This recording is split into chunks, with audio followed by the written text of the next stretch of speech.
ونستغفره ونؤمن به ونتوكل عليه ونعوذ بالله من شرور أنفسنا ومن سيئات أعمالنا من يهده الله فلا مضل له ومن يضلله فلا هادي له نشهد أن لا إله إلا الله وحده لا شريك له ونشهد أن سيدنا وسندنا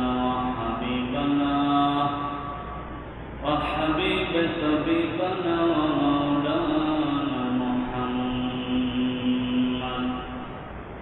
أرسله بالحق بشيرا ونذيرا وداعيا إلى الله بإذنه وسراجا وقمرا منيرا فقد قال الله تعالى في كلامه المجيد وفي برهانه التوحيد أعوذ بالله من الشيطان الرجيم بسم الله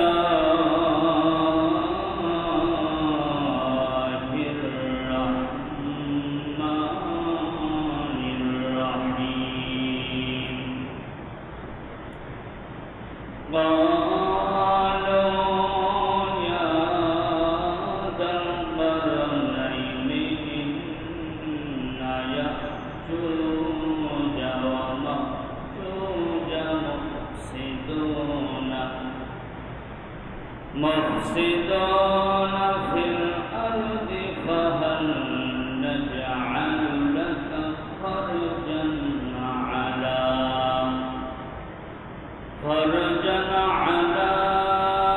أن تجعل بيننا وبينهم سدا صدقت يا ربنا إن الله وملائكته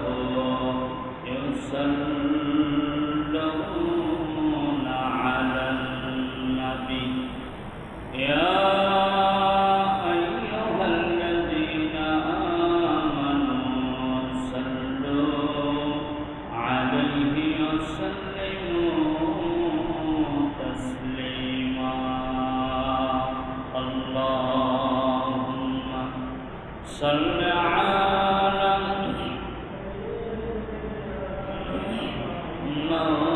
مولانا محمد وعلى آل سيدنا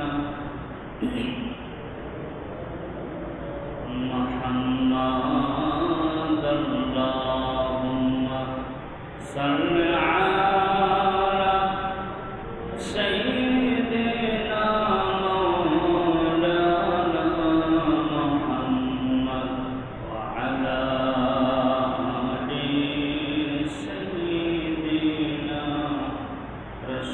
رسولنا محمد من تجدي হয়তো প্রবল হাওয়া হয়তো যদি স্বপ্ন কবুতর মনটা যদি হয়তো প্রবল হাওয়া হয়তো যদি স্বপ্ন কবুতর মেঘের ডানায় পাঠিয়ে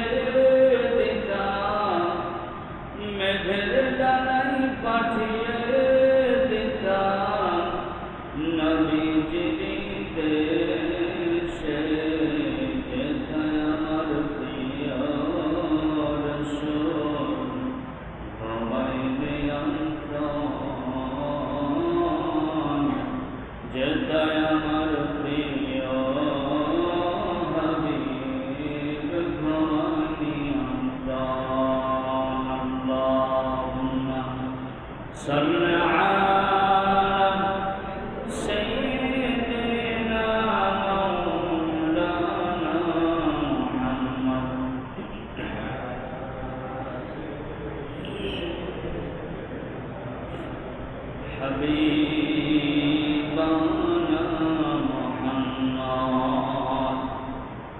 আলহামদুলিল্লাহ সকল প্রশংসা সে মহান তাবারক তাআলা যিনি একত্রিত করেন আবার একটি সপ্তাহ জমার দিন জমার নামাজের জন্য মহল্লাবাসীকে একত্রিত করে তার গুণগান গাইবার এবং শোনার জন্য তৌফিক এনায়েত করলেন। সে বলছে আলহামদুলিল্লাহ। আল্লাহ পাকের দরবারে সবচেয়ে বড় শুকরিয়া যে মহান তাবারক তাআলা আমাদেরকে সুস্থতার নিয়ামত দিয়ে তার ঘর মসজিদ পর্যন্ত আসার মতো সুযোগ করে দিলেন। অনেক মানুষ অধীর আগ্রহ ইচ্ছা থাকার পরেও আল্লাহ পাক অসুস্থতার নিয়ামত দিয়েছে, তারা নামাজে আসতে পারবে না। বিধায় যতদিন আল্লাহ আমাকে সুস্থ রেখেছে আল্লাহর ঘর গমন করা, আসা, সেজদা দেওয়া, তাওবা করা, জীবনের গুনাহ খাতাগুলি মাফ করে নেওয়ার জন্য কুদরতি পায়ে সেজদা দেওয়ার সুযোগ যে মহান তাবারক তাআলা আমাদের করে দিলেন। খুশি হয়ে সে রবের প্রতি আবারও শুকরিয়া জ্ঞাপন করে বলছি আলহামদুলিল্লাহ। দরুদ ও সালাম পেশ করছি উম্মতের কান্ডারি নবীজির 63টা বছর উম্মতের মায়ায় কেঁদেছে হাসরের ময়দানে, যিনি উম্মতের মায়ায় কাঁদবেন। মাত্র একজন নবী যিনি কিয়ামতের কঠিন মুসিবতে সিজদায় করে উম্মতের মায়ায় কাঁদবেন। এমন একজন রাসূল আমরা পেয়েছি। আমরা সে রাসূলের প্রতি দরুদ ও সালাম পেশ করে সকলের সমস্যায় দরুদ ও সালাম পেশ করছি, বলছি সাল্লাল্লাহু আলাইহি ওয়াসাল্লাম। আমরা কথায় এদিকে ওদিকে বাড়াবো না। আমরা অবগত আছি, আমরা একটা বিষয়ে কথা বলতেছি। আমরা কিয়ামতের আলামত সম্পর্কে বড় বড় যে 10টা আলামত, তার ভিতরে আমরা দুইটা সম্পর্কে আলোচনা করেছি। ইমাম মাহদী ঈসা সম্পর্কে অল্প কিছু ধারণা আপনাদেরকে দিয়েছি। আমরা কথা বলতেছিলাম ইয়াজুজ আর মাজুজ সম্পর্কে এবং জুলকারনাইন কিভাবে তাদের প্রাচীর নির্মাণ করে আটকিয়ে দিয়েছিলেন এ সম্পর্কে আমরা কিছু তথ্যবহুল আলোচনা গত জমায় কোরআনুল কারীম থেকে আলোচনা করার চেষ্টা করেছে সূরাতুল কাহফ থেকে। আজকে আমরা তারই ধারাবাহিকতায় কিছু আলোচনা আপনাদের দিকে সামনের দিকে আগাবো। আল্লাহ যেন তৌফিক আমাকে দান করেন। সকলে বলুন আমিন। বক্তা শ্রোতা উভয়কে আল্লাহ পাক যেন এখান থেকে শিক্ষা গ্রহণ করে বাস্তব জীবন চলার এবং আখিরাতের ময়দানে মুক্তির ফয়সালা করে দেয়। সকলে বলুন আমিন। আমরা কথা বলতেছিলাম 94 নম্বর আয়াত থেকে। আল্লাহ পাক বলেন ক্বালু ইয়া হাযাল ক্বারানাইনি ইন্না ইয়াজুজা ওয়া মাজুজা মুফসিদিনা ফিল আরদ। ইয়াজুজ আর মাজুজ সম্পর্কে জুলকারনাইনের কাছে বিচার দিচ্ছিলেন তাদের গোষ্ঠীর লোকেরা। জুলকারনাইন এমন একজন বাদশাহ ছিলেন, তিনি পূর্ব থেকে পশ্চিম, পশ্চিম থেকে পূব, উত্তর দিক থেকে এভাবে একটা একটা করে যেদিকে যেতেন তিনি সেই দিকেই ইসলামের পতাকা উড়িয়ে দেশ স্বাধীন করে ফিরে আসতেন। জোরে বলেন সুবহানাল্লাহ। আল্লাহ গোটা বিশ্ব ভ্রমণ করা, গোটা বিশ্বের বাদশাহী তাকে দান করেছে। আমরা গত সপ্তাহে সম্পর্কে আলোচনা শুনেছি। যেহেতু ইয়াজুজ আর মাজুজের এই বিষয়টা আলোচনা শুনতে হলে, শিখতে হবে, বুঝতে হবে, আমাদের জুলকারনাইনের কাছ থেকে কিছু তথ্য আমাদেরকে দিতে হবে। বিষয়ে আমি আলোচনা করেছি। এরা হলো সহিহ বুখারীর ব্যাখ্যা ফাতিহুল বারীর রচয়িতা হাফেজ ইবনে হাজার আসকালানী রাহমাতুল্লাহি তাআলা তিনি তার কিতাবের ভিতরে লিখেছে ইয়াজুজ আর মাজুজ হচ্ছেন নূহ আলাইহিস সালামের সন্তানের পরবর্তী বংশধর। হুযায়ফা রাদিয়াল্লাহু তাআলা আনহু রাসূলুল্লাহর কাছে প্রশ্ন করেছিলেন ইয়াজুজ আর মাজুজ সম্পর্কে। রাসূলুল্লাহ সাল্লাল্লাহু আলাইহি ওয়াসাল্লাম কি বলেছেন আমরা কথা বলেছি। এদের বংশের একজনের অধীনে কমপক্ষে 4000 জাতি রয়েছে। অসংখ্য জাতি এদেরকে আল্লাহ আটকিয়ে রেখেছে। এদের সদস্য আমরা কথা বলেছিলাম ততদিন পর্যন্ত মরবে না যতদিন না তাদের বংশ থেকে 1000 বংশ হবে এবং 1000 মানুষ যুদ্ধ করার মতো শক্তি যতদিন না পাবে বা না শিখবে ততদিন তাদের পরিবার থেকে একজন মানুষ মারা যায়। এরা ওট, মহিষ, দম্বা, ভেড়া মানে গরু, ছাগল যাই বলে একটা পেলে অনায়াসেই যে কোনোভাবে একটা জিনিস গিলে খেতে পারে। তাহলে তাদের শরীর কম না বেশি? অনেক বেশি আঁকা দানবের মতো ভয়ঙ্কর আকৃতি আল্লাহ তাদেরকে দিয়েছে। রাসূলুল্লাহর কাছে এই অভিযোগ জানালেন, বাদশাহ যুলকারনাইনের কাছে অভিযোগ জানালেন তাদের জাতির লোকেরা যে তারা পাহাড়ের আড়াল থেকে এসে আমাদের সন্তান, আমাদের বিবিকে তারা দাসী বানিয়ে, আমাদের সন্তানকে তাদের কম বানিয়ে নিয়ে যায়। আমরা কিছুই করতে পারি না, আমরা আপনার কাছে বিচার দিলাম, অভিযোগ দিলাম। বাদশাহ যুলকারনাইনকে তারপর একটা আবেদন জানালেন, ফাহাল নাজআলু লাকা ফারজান আলা আন তাজআলা বাইনানা ওয়া বাইনাহুম সাদ্দা। বাদশাহ যুলকারনাইনকে ডাক দিয়া বললেন, বাদশাহ যুলকারনাইন, আপনার কাছে একটা বিচার বা অভিযোগ যেমন আমরা দায়ের করলাম, আবেদন কিছু জানাই আপনার কাছে। বাদশাহ যুলকারনাইনকে কিছু আবেদনের ভেতরে তারা জানিয়েছিলেন, ফাহাল নাজআলু লাকা খরজান আলা খরজান, আমি আপনাদের কাছে কিছু খরচ দিতে চাই। বাদশার কাছে ডাক দিয়া বলেন, বাদশাহ আপনি যে যুলকারনাইন, আপনার কাছে আমরা যেমন অভিযোগ জানালাম, আবেদন করলাম, কিছু খরচ আপনাকে দিতে চাই। এর জন্য কিছু খরচ আপনাকে দিব। আলা তাজআল বাইনানা ওয়া বাইনাকুম সাদ্দা, আপনি আমাদের এবং তাদের মধ্যে এমন একটা প্রাচীর তৈরি করে দেন যারা কোনোভাবেই তারা আমাদের কোনো ক্ষতি না করতে পারে। জয় বলেন সুবহানাল্লাহ। আল্লাহ কিন্তু বিস্তারিত এই বিষয়ে আলোচনা করেছেন, ছোটখাটো বিষয় না। আমরা কোরআনে নোট করে এই যুলকারনাইন আর ইয়াজুজ আর মাজুজের বিস্তারিত আলোচনা কোরআনে তুলে দিয়েছে। জয় বলেন সুবহানাল্লাহ। ইয়াজুজ আর মাজুজের একটা প্রাচীর তৈরি করে দেন। বাদশাহ যুলকারনাইন তাদের প্রশ্নের উত্তরে জবাব দিলেন, তোমরা আমাকে টাকা পয়সা দিবা, আমার রব আমারে যা দিয়েছে। আল্লাহ পরবর্তী আয়াতে বলেছে, বালা মা মাক্কান্নী ফীহি রাব্বী খায়রুম ফাআইনুনি বিকুওয়াতিন আজআল বাইনাকুম ওয়া বাইনাহুম রাদমা।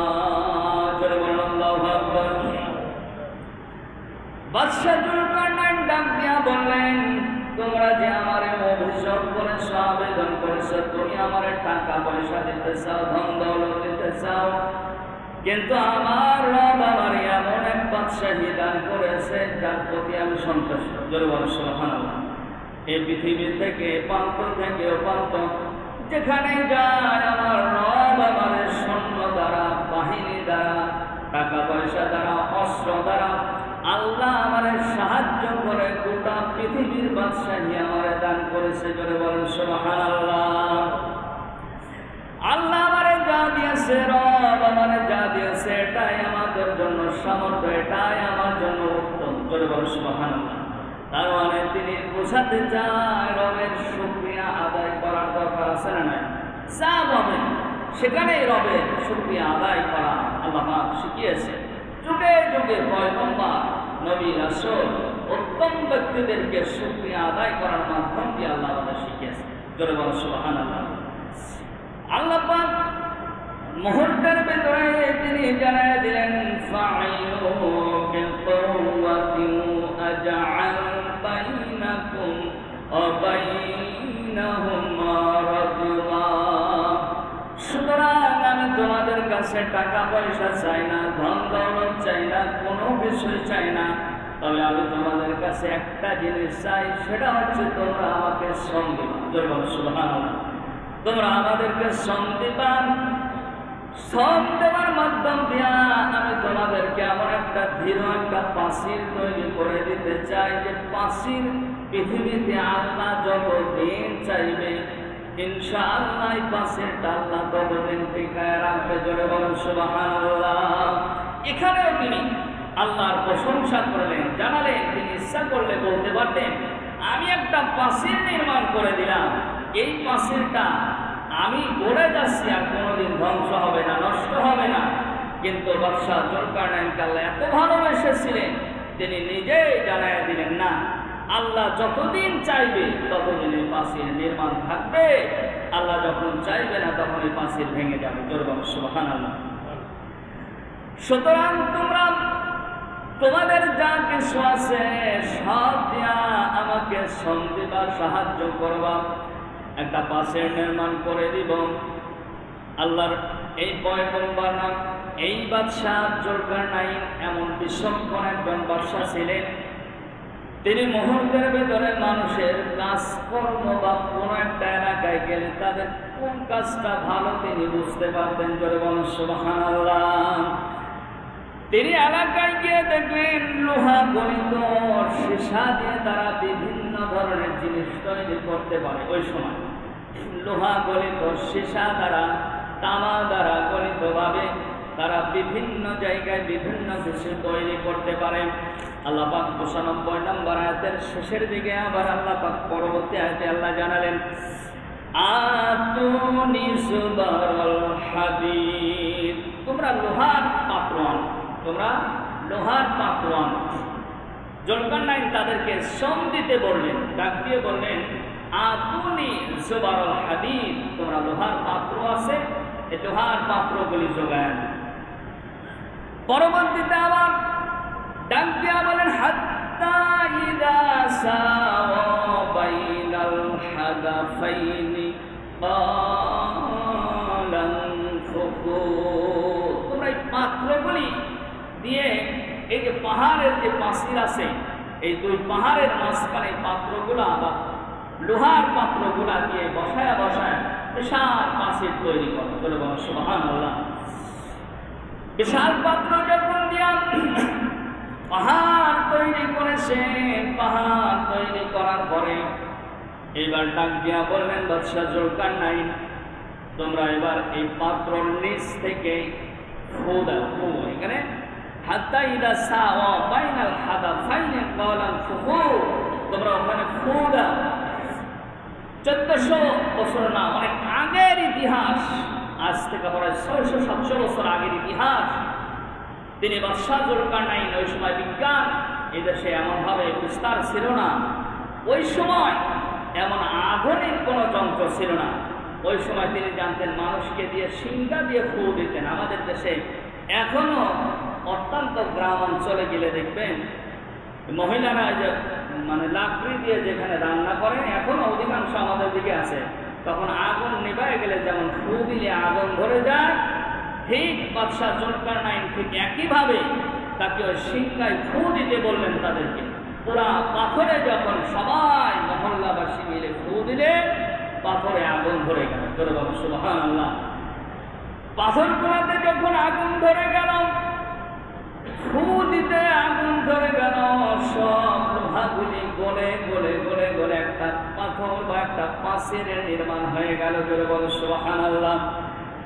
তার মানে প্রথম একটা পাথর আনার পরে প্রথম একটা কিছু লোহার পাত্র এনেছেন, পাত্রগুলিকে জায়গায় জায়গায় রেখে রেখে ওখানে একটা স্তর করে একটা বিশাল একটা পাঁচিল তৈরি করেছে। বাদশাহ জুলকারনাইন ডাক দিয়া বললেন এই পাথরের ওপরে আপনি ফু দেন। সবাই লোহার পাত্রের ওপরে ফু দেওয়ার পরে এটা একটা পাঁচিলে পরিণত হয়ে গেল। বাদশাহ জুলকারনাইন পরবর্তীতে বলেন হাত্তা ইদা জাআলু নারা ক্বালা আতুনি উফরিগা আলাইহি কিতরা, তখন ডাক দিয়া বললেন অতঃপর তোমরা তাদের ফু দাও, তারা আগুনে পরিণত হয়ে গেল। ডাক দিয়া বলেন আতুনি উফরিনা আলাইহি কিতরা, তোমরা সেখান থেকে কিছু তামার ব্যবস্থা করো। কিসের ব্যবস্থা? তামার ব্যবস্থা করো। তামার ব্যবস্থাগুলি করার পরে লোহা গলিত যে পাঁচিলের, এই পাঁচিলের ওপরে তামাগুলি গলায়া এই জনগণ সুবহানাল্লাহ। লোহার ওপরে যে তামাগুলি ঢেলে দিলেন, তামাগুলি ঢেলে দিলেন, ওপরে তামা ঢেলে দেওয়ার পরে বিজ্ঞান এত বছর পরে প্রমাণ করেছে, বিজ্ঞান জন্ম যখন হয়নি তখনই পাহাড় এই প্রাচীরগুলি নির্মাণ হয়েছে। বাদশাহ জুলকারনাইন তামা ঢাললেন, তামা পাথরের উপরে, লোহা পাথরের উপরে যখন তামা ঢেলেছে, তামা ঢালার পরে এটা একটা পাহাড়টাকে সুন্দরভাবে একটা পাহাড় মানে পাশে একটা পরিণত হয়ে গেল। আল্লাহ পাক পরবর্তী আয়াতে ডাক দিলেন,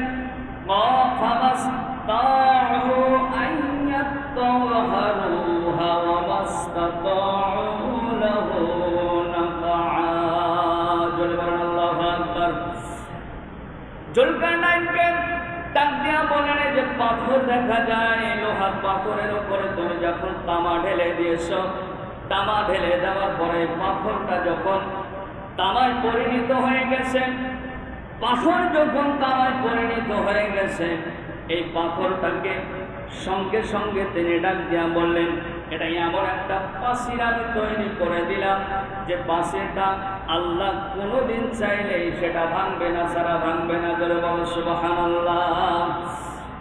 বাদশাহ জুলকারনাইন এমন এক সময় 17 নম্বর আয়াতে আল্লাহ পাক ফামাসতাতু আইয়াদহারুহা ওয়া মাসতাতু লাহু নাফআ, এর দ্বারা ইয়াজুজ আর মাজুজের মাঝে আমি এমন একটা পাথর দ্বারা তোমাদের মাঝে একটা প্রাচীর তৈরি করে দিলাম, যেটায় প্রাচীর ভাঙার সম্ভাবনা নাই আল্লাহ না চাইলে। জোরে বলো সুবহানাল্লাহ। জুলকারনাইন একটা পাথর দিয়া তার উপরে তামা দিয়া একটা প্রাচীর তৈরি করেছে, এই প্রাচীরটা ভাঙার সম্ভাবনা নাই। আর এই প্রাচীরটা বানানোর পরে আমাদের দেশের অনেক মানুষ বলতে পারেন এটা কোথায় অবস্থিত, ইতিহাসগণ ব্যাখ্যা করেছে, অনেক মানুষ অনেকভাবে। একটা আপনাদের সামনে বলে বিস্তারিত বলার সময় নেই। কেউ কেউ এটা বলেছে যে এটা চীনে একটা পানির নিচে একটা পানির আশের মহাপ্রাচীর আছে একটা চীনের ভেতরে, এটাই নাকি সেই জুলকারনাইন বানিয়েছে। এটাও মিথ্যা কথা না, জুলকারনাইন বানিয়েছে এটা মিথ্যা। নিচের পানি তিনি যেই চীনে যে একটা মানে একটা প্রাচীর তৈরি হয়েছে, এটা হয়েছে ইট আর বালু বা অন্য সিমেন্ট বা রড দিয়ে অন্যভাবে তৈরি হয়েছে। কিন্তু জুলকারনাইন যেই প্রাচীরটা তৈরি করেছিলেন, এই প্রাচীরটা হচ্ছে লোহা আর তামা গলিতভাবে। পানির নিচে দুইটা জিনিস নষ্ট হয়ে যায়, একটা যদি ইটে আপনি স্বাভাবিকভাবে যদি আপনি রডে পানিতে ভিজায় রাখেন, এই রডটা কিন্তু আস্তে আস্তে জং ধরে যায়। কিন্তু তামা এমন একটা জিনিস, এই তামাটা কিন্তু পানিতে জং ধরে না, স্বাভাবিকভাবে অন্যভাবেও জং ধরে না। অনেক মানুষ আমার বলেছে যে রাশিয়ায় একটা মুসলিম গবেষক, তেনারা গবেষণা করে বলেছে রাশিয়ায় সাগরের উপরে একটা অস্তিত্ব একটা বানিয়েছিলেন, উপকূলে অস্তিত্ব সেটা বানিয়েছিলেন একটা মানে একটা স্বাভাবিকভাবে একটা প্রাচীর তৈরি করেছিলেন, যার নাম দিয়েছিলেন আলেকজান্ডার দ্য গ্রেট। তিনি একটা প্রাচীর তৈরি করেছিলেন। এই প্রাচীরটাও অনেক মানুষ মনে করেন যে জুলকারনাইন তিনি বানিয়েছেন, কিন্তু না। ইতিহাস বা আমরা জানি এই যদি প্রাচীর স্বাভাবিকভাবে কোনো মানুষ বানাবে, আলেকজান্ডার দ্য গ্রেট এই প্রাচীর তৈরি করেছে, অনেক মানুষ মনে করেন জুলকারনাইন এই প্রাচীরটা তৈরি করেছে, কিন্তু না। তিনি যে প্রাচীরটা তৈরি করেছে, এই প্রাচীরটাও আল্লাহ ইচ্ছা করলে জুলকারনাইনকে বলতে পারতেন, জুলকারনাইন তুমি একটা প্রাচীর তৈরি করে দাও স্বাভাবিকভাবে। কিন্তু আল্লাহ বিস্তারিত সূরা কাহাফের ভেতরে বিভিন্ন আয়াত দ্বারা আল্লাহ একবারে প্রথম থেকে শেষ পর্যন্ত এই জিনিসটা এইভাবে দিয়ে এইভাবে এই প্রাচীরটা তৈরি করবেন, এভাবে আল্লাহ বলতেন না। এই জন্য অনেক মানুষই দেখবেন এই তামার ওপরে এখন বিজ্ঞান নিজে এই জিনিসটা গবেষণা করে আজ এত বছর পরে বলেছে তামার উপরে কিন্তু জং ধরে না, কিন্তু একটা আলাদা একটা আবরণ তৈরি হয়। তামা যদি খোলামেলায় জায়গায় রেখে দেওয়া হয়, আলাদা একটা আবরণ, সবুজ একটা আবরণ দিয়ে ঘিরে যায়।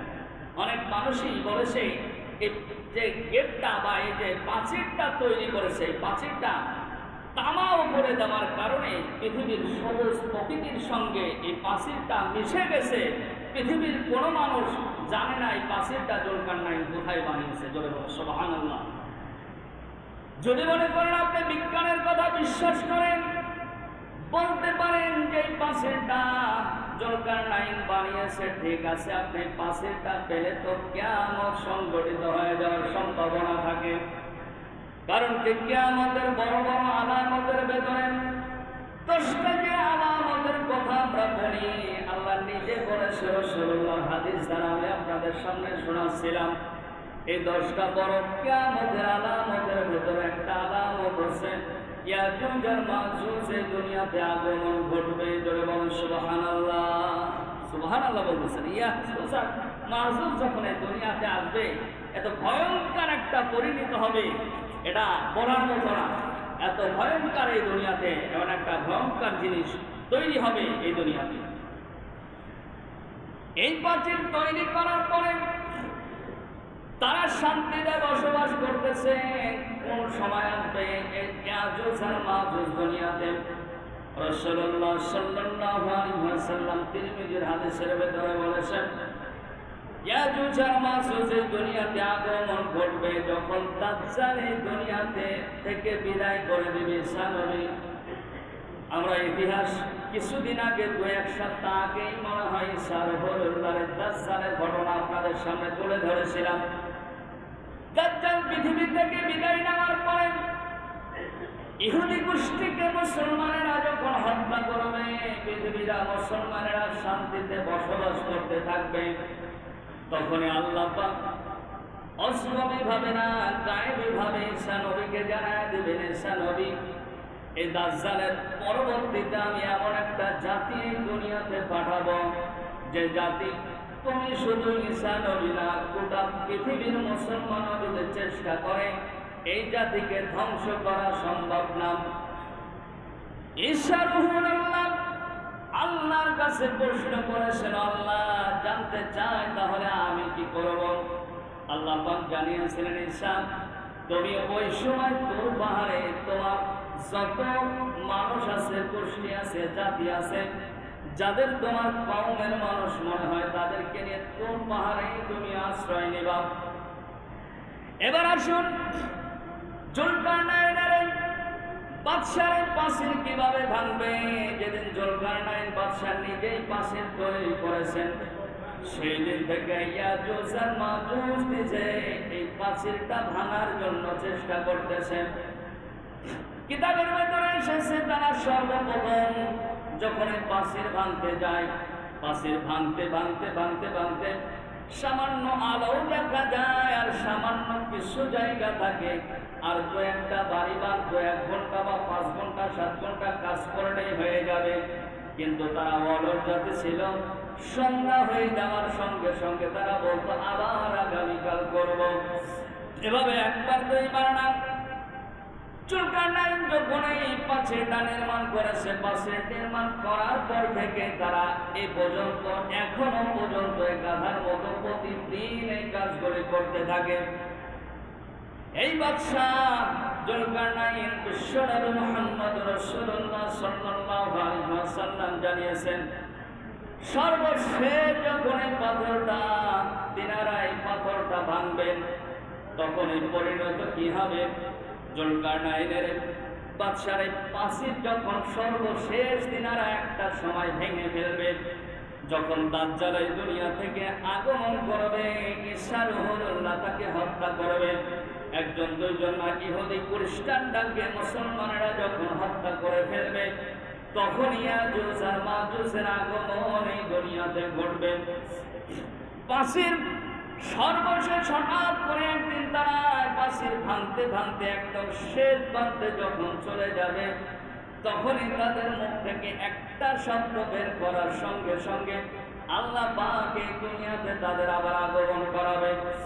সর্বশেষ হঠাৎ করে সন্ধ্যাবেলা একদিন তারা প্রাচীর ভাঙতে ভাঙতে হঠাৎ করে বলবে, ইনশাআল্লাহ আগামীকাল আমরা আবার এখান থেকে শুরু করবো। জোরে বলো সুবহানাল্লাহ।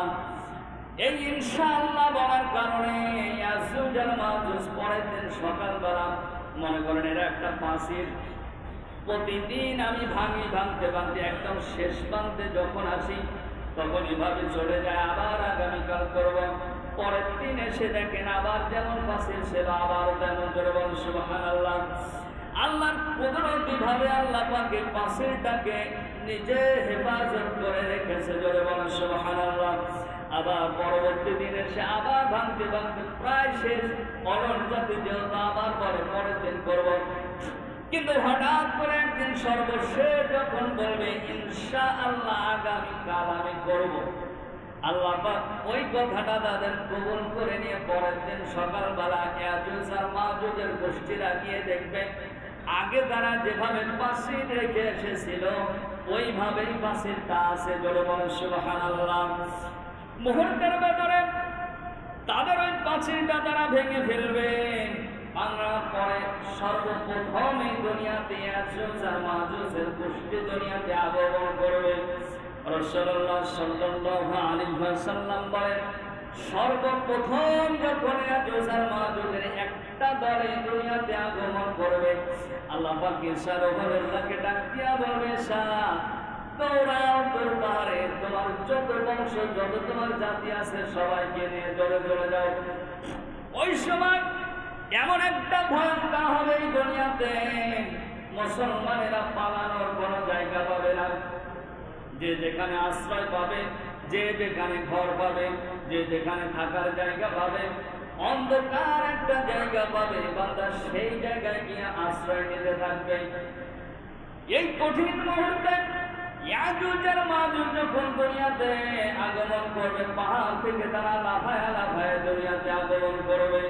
আগমন করার পরে দুনিয়াতে আসবে। দুনিয়াতে আসার পর সর্বপ্রথম একটা দল, এই পৃথিবীতে আমরা জানি আল্লাহ পাক 3 ভাগ পানি রেখেছে আর 1 ভাগ শুধু এই জমিনটাকে মাটি দিয়ে ভরেছে। তাহলে 3 ভাগই পানি আর শুধু একটা ভাগ আল্লাহ জমিন মাটি দ্বারা তৈরি করে রেখেছে। ইয়াজুজ আর মাজুজ যখন এই দুনিয়াতে আগমন করবে, তারা আগমন করার পরে 3 ভাগ বাকি পানি, প্রথম একটা মাত্র দল আসার পরে পৃথিবীর সব পানি তারা খেয়ে ফেলবে। তার মানে এটা স্বাভাবিক ওরা মনে হয় নাকি? হ্যাঁ, স্বাভাবিক হবে ওরা। তারা পৃথিবীর 3 ভাগ পানি একটা মাত্র দল আসার সঙ্গে সঙ্গে একটা মাত্র দলই পৃথিবীর 3 ভাগ পানি খেয়ে ফেলবে। একটা সাগর, মহাসাগরে কত পানি, কত বর্গ কিলোমিটার? আমরা যাকে প্রশান্ত মহাসাগর, এটার আয়তন কত? 16,54 বর্গ কিলোমিটার, সবচেয়ে বড় যেটা মহাসাগর। এত বড় 3 ভাগ পানি একটা মাত্র গোষ্ঠী বা একটা মাত্র ইয়াজুজ আর মাজুজের দল প্রথম ঢোকার পরে এই পানিগুলি দুনিয়ার সব পানি খেয়ে ফেলবে। তাহলে বোঝেন তারা কোন জাতি হবে। পরবর্তী আরেকটা দল যখন জমিনে আগমন করবে, দেখবে পৃথিবীতে কোনো পানি নাই। তারা ভাবে মানে দুনিয়াটাই এরকম, পানি মনে হয় ছিল না দুনিয়াতে কোনোদিন, মানে পানি নাই, সব পানি। এরকম কি ছিল? সব পানি খেয়ে ফেলবে প্রথম একটা দল। দ্বিতীয় দলটা আসার পরে তারা ভাববে যে এই দুনিয়াতে কোনো মনে হয় পানি নাই, স্বাভাবিক মনে এরকমই ছিল। দুনিয়াতে যারা মুসলমানরা যে যেখানে পালাবে, রাসূলুল্লাহ সাল্লাল্লাহু আলাইহি ওয়াসাল্লাম বলেন তাদের খাদ্যের সংকট দেখা দিবে। এমনকি গরু, ছাগল, দুম্বা, মহিষ যা গচ্ছিত খাবার ছিল সব খাবারগুলো শেষ হয়ে যাবে। পৃথিবীতে হাহাকার দেখা দিবে, মহামারী দেখা দিবে, মানুষ খাবার মতো কোনো কিছুই পাবে না। ওই সময় বাধ্য হয়ে ঈসা নবী আল্লাহর কাছে হাত তুলে দোয়া করবে, জোরে বলেন সুবহানাল্লাহ। ঈসা নবীর দোয়া আল্লাহ পাক কবুল করবে, কারণ আল্লাহ পাক ঈসা নবীকে ডাক দিয়া বলেছিলেন, ঈসা নবী শুধু তুমি না, গোটা পৃথিবীর মুসলমানরা যদি তাদের সাথে যুদ্ধ করো, তাদের একাংশের কোনো মানুষের কোনো ইয়াজুজ আর মাজুজের তোমরা ধ্বংস করতে পারবে না। আল্লাহ পাক ঈসা নবীর দোয়া কবুল করে মুহূর্তের ভেতরে তাদের এমন একটা ভাইরাস তাদেরকে দান করবে। এই ভাইরাসটা ঘাড়ের এই জায়গায় তাদের এমন একটা ভাইরাস মহামারী তাদেরকে দিবে। মুহূর্তের ভেতরে সব মানুষগুলাই পৃথিবী থেকে ইয়াজুজ আর মাজুজের গোষ্ঠী আল্লাহ অল্প কিছুদিনের ভেতরে ধ্বংস করে দিবে। জোরে বলেন সুবহানাল্লাহ। আবার মানুষ এই দুনিয়াতে চলাফেরা করবে, কিভাবে করবে আমরা আগামী সপ্তাহে কথা বলার চেষ্টা করব, এবং আগামী সপ্তাহ থেকে আমরা কথা বলবো আমরা কিয়ামতের আলামত সম্পর্কে 10টা বড় বড় আলামত আপনাদের সামনে কথা বলতেছিলাম।